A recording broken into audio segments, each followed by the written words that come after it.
नमस्कार दोस्तों, आपके अपने चैनल में आपका स्वागत है जिसका नाम है एंटी क्लासेस। जैसे कि आपने पिछले वीडियो में सुना और देखा कि भाई आज़ादी के बाद भी भारत में हमारे यहाँ अंग्रेजों के सिक्के चलते रहे या ब्रिटिश काल के जॉर्ज सिक्स जो राजा था उसके सिक्के चलते रहे, लेकिन 1950 के बाद हमारे यहाँ कौन से सिक्के चले, आज की वीडियो में हम खास यही बताएंगे। तो दोस्तों, यदि आप इस वीडियो में नए हैं तो चैनल को सब्सक्राइब कर लें और पुराने हैं तो वीडियो को लाइक करें और वीडियो में बने रहें। तो करते हैं नई वीडियो स्टार्ट, जो कि है अन्ना सीरीज की। तो जैसे देश आजाद हुआ तो 1950 में हमारे नए नवेले सिक्के इशू हुए और जिसको कहते हैं अन्ना सीरीज। और वो क्या कैसे कैसे होते हैं, तो मैं चाहूंगा कि आपको ये भी देखिए। आप ये सारा अन्ना सीरीज के सिक्के रखे हुए हैं, जिसमें ये देखिए ये आधा अन्ना है और आपका ये एक अन्ना है और ये आपका दो अन्ना है। तो इनकी खास बात क्या थी मैं आपको बताना चाहता हूं कि भाई जब देश 1950 में हमारे संविधान लागू हुआ और वहाँ लिखित रूप में पारित हुआ कि हमारे कौन से सिक्के इशू होंगे, तो उस टाइम हमारी 2 मिनट थी। 1950 में से पहले हमारी 2 मिनट थी, लेकिन 1950 जैसे स्टार्ट हुआ उसके बाद फिर हमारी हैदराबाद मिंट हुई। लेकिन ये सिक्के केवल 2 मिनट में ही बने हैं अन्ना सीरीज, जो कि आधा अन्ना, एक अन्ना और दो अन्ना था। तो खास ये वो वक्त था जब देश हमारा आजाद हुआ था और धीरे धीरे प्रगति कर रहा था। लेकिन किसी भी व्यक्ति का या किसी भी देश का या किसी भी समाज का बेस आधार हमारा कृषि होता है। कृषि हमारी मजबूत होगी तो हमारे देश की आर्थिक व्यवस्था मजबूत होगी। किसानों को समर्पित करते हुए ये अन्ना सीरीज भारत देश ने, आजाद भारत देश ने सबसे पहले ये सिक्के इशू किए। इसको बोलते हैं बुल क्वाइन।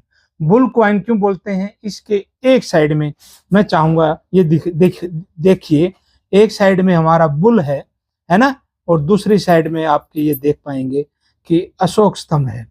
ठीक है, तो एक प्रकार से किसान को, कृषि को समर्पित करते हुए उनके मान सम्मान के लिए, अर्थात किसान को आह्वान करते हुए कि किसान आइए आप देश की अर्थव्यवस्था संभालिए, और उसके सम्मान में सबसे पहले ये अन्ना सीरीज चली। अब आप प्रश्न पूछ सकते हैं, कमेंट में भी डाल सकते हैं कि भाई देश आजाद हुआ तो अन्ना सीरीज हमारे यहाँ क्यों, हमारा तो कुछ और होना चाहिए, क्योंकि अन्ना सीरीज ब्रिटिश काल की थी। तो मैं इस बात से आपको बता देना चाहता हूँ, 2-3 उदाहरण दूंगा मैं, उससे आप समझ जाएंगे। जैसे कि कहीं आप घूमने के लिए जाते हैं, 5-7 दिन का ट्रिप आप करके आते हैं, तो घर में आके भी 2-3 दिन आपका फिर घूमने के ख्याल चलते रहते हैं। ये फैक्ट है। ऐसे ही यदि आप किसी शादी में जाते हैं और 2-3 दिन शादी में लगाते हैं, तो घर आने के बाद 2-3 दिन आपका शादी का ही दिमाग रहता है। तो कहने का मेरा भाव ये क्या है कि जैसे ब्रिटिश काल का शासन खत्म होता है, भारत में भी वही चलन था, वही भाव था, वही एक परिपाटी बनी हुई थी। तो उसी को ध्यान में रखते हुए ये 3 सिक्के हमारे अन्ना सीरीज में भी चले। ठीक है ना।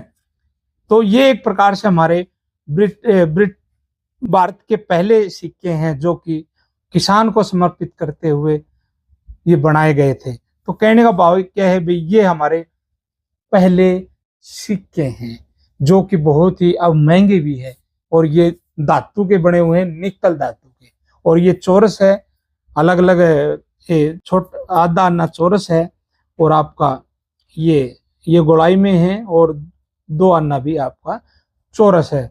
तो कहने का भाव ये है कि भाई ये 1950 से लेके 1956 तक ये क्वाइन बने। ध्यान दें इस बात पे, 1950 से लेके 1956-55 तक ये क्वाइन बने, और वे 55 के क्वाइन बहुत कम बने हैं। इसलिए इस सीरीज में 55 के क्वाइन, एक अन्ना, आधा अन्ना और आधा एक अन्ना और 2 आना बहुत कॉस्टली होते हैं, इस बात का विशेष ध्यान रखें क्योंकि बहुत कम बड़े हैं।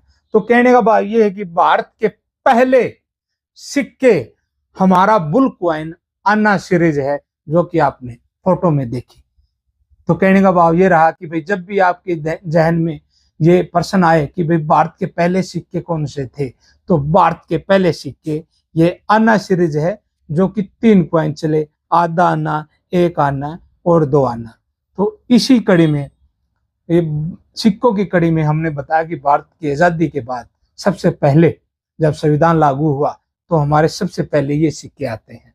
इसी के साथ कुछ और सिक्के भी आए थे, उसका व्याख्यान या उसकी वीडियो हम अगली उसमें आपको बताएंगे कि वो कौन कौन से सिक्के थे। तो आशा करता हूं कि आप इस चैनल में बने रहेंगे और आपको वीडियो अच्छी लग रही होगी तो वीडियो को लाइक करें, सब्सक्राइब कर लें। धन्यवाद।